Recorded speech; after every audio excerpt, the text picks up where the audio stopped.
మాట్లాడిన వీడియో ఒకసారి చూద్దాం, ఆ తర్వాత కంటిన్యూ చేద్దాం సార్. మీ దగ్గరికి వస్తాం ఫైనల్గా. గత 4 నెలలుగా కుటుంబ ప్రభుత్వం నాపై కక్ష సాధింపు చర్యలు చూస్తూ ఉన్నారు.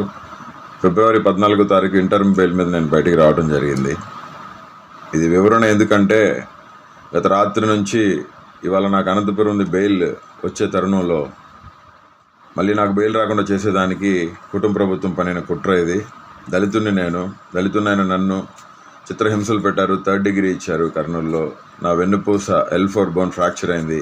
నా testis right side blood clot అయింది గుట్కాలతో తనటం వల్ల. ఆల్ ఇండియా మెడికల్ సైన్సెస్ వారు నివేదిక ఇచ్చారు.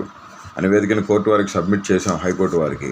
ఈ పరిస్థితుల్లో మా తల్లి అనారోగ్యానికి గురైపోయి డయాలసిస్ చేసి యాంజియోగ్రామ్ చేసిన సెట్ కాని పరిస్థితుల్లో ఆమెకి సర్జరీ చేశారు. 16వ తారీఖు 17వ తారీఖులో సర్జరీ జరిగింది. 14వ తారీఖు నేను ఇంటర్మ్ బెయిల్ మీద రావడం జరిగింది. చెన్నైలో అపోలో హాస్పిటల్లో నా కన్న తల్లికి సర్జరీ జరిగిన మాట హైకోర్టు వారికి మేము చెప్పాము. హైకోర్టు వారు దాన్ని విచారించుకున్నారు. రికార్డ్స్ ఉన్నాయి మా దగ్గర. నా తల్లికి సర్జరీ జరిగింది.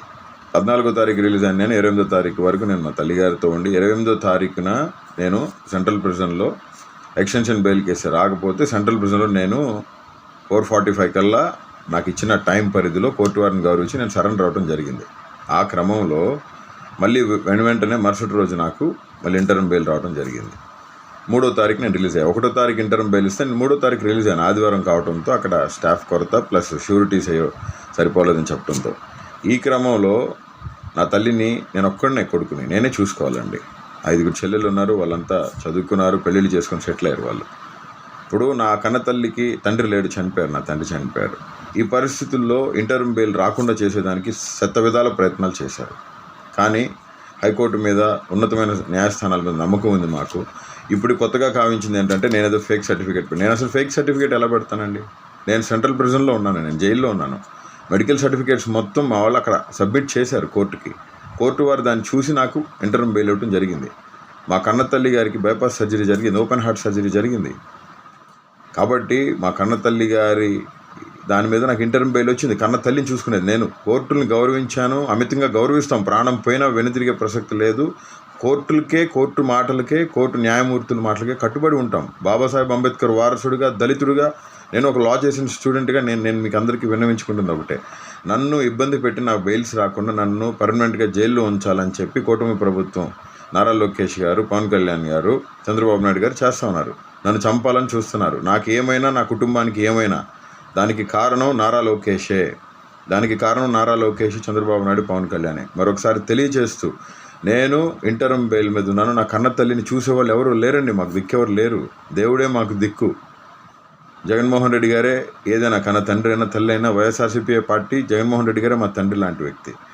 కాబట్టి గతంలో జరిగిన పరిణామాలకి, ఇప్పుడు జరిగిన పరిణామాలకి మీరు చూస్తూ ఉన్నారు. ఎవరెవరిని ఎంతమందిని తీసుకెళ్ళి లోపలేస్తున్నారో. దయచేసి కోర్టు మీద అమితమైన గౌరవం ఉంది. నా మీద తప్పుడు ఆరోపణలు చేస్తున్నారని నేను ఈ వీడియో రిలీజ్ చేస్తూ ఉన్నాను. కంటతడి పెట్టుకుంటూ నేను ఈ వీడియో రిలీజ్ చేస్తూ ఉన్నానండి.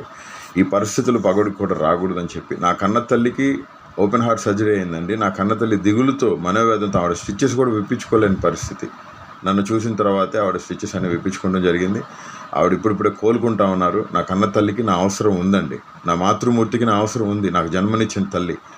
కాబట్టి కోర్టు వారు దీన్ని పరిగణలోకి తీసుకొని న్యాయం చేయాలని, మెడికల్ రికార్డ్స్ మొత్తం కూడా, నా తల్లికి సర్జరీ జరిగిన మాట వాస్తవం, నా తల్లి మనోవేదంతో ఉన్నమాట వాస్తవం, నా తల్లికి నా అవసరం ఉన్నమాట వాస్తవం.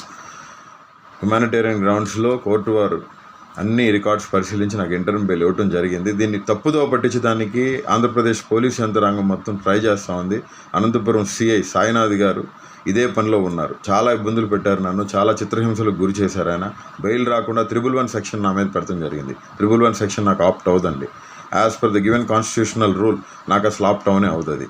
దయతో కోర్టు వారు కూడా దీన్ని పరిగణలోకి తీసుకొని, నేను ఎటువంటి తప్పు చేయలేదండి. నేను ఎటువంటి తప్పు చేసినా కానీ మీరు ఏం చెప్తే నేను చేసేదానికి సిద్ధంగా ఉన్నానని చెప్పి తెలియచేస్తూ, నా తల్లి దగ్గర నేను ఉండటం జరిగింది. నా కన్న తల్లి చెన్నైలో నేను ఉండి మా అమ్మని చూసుకుంటూ ఉన్నాను. కాబట్టి ఈ పరిస్థితుల నుంచి మీరు దయచేసి అందరూ కూడా ఈ పరిస్థితులు ఎవరికి రాకూడదండి. నేను మనస్ఫూర్తిగా కోరుతున్న పగలొక్కడి పరిస్థితులు రాకూడదని చెప్పి తెలియజేస్తూ, మా మీద, నా కుటుంబం మీద చంపాలనే ప్రయత్నాలు ఉన్నాయి. దానికి కారణం నారా లోకేష్, చంద్రబాబు నాయుడు గారు, పవన్ కళ్యాణ్ గారే, కుటుంబ ప్రభుత్వం.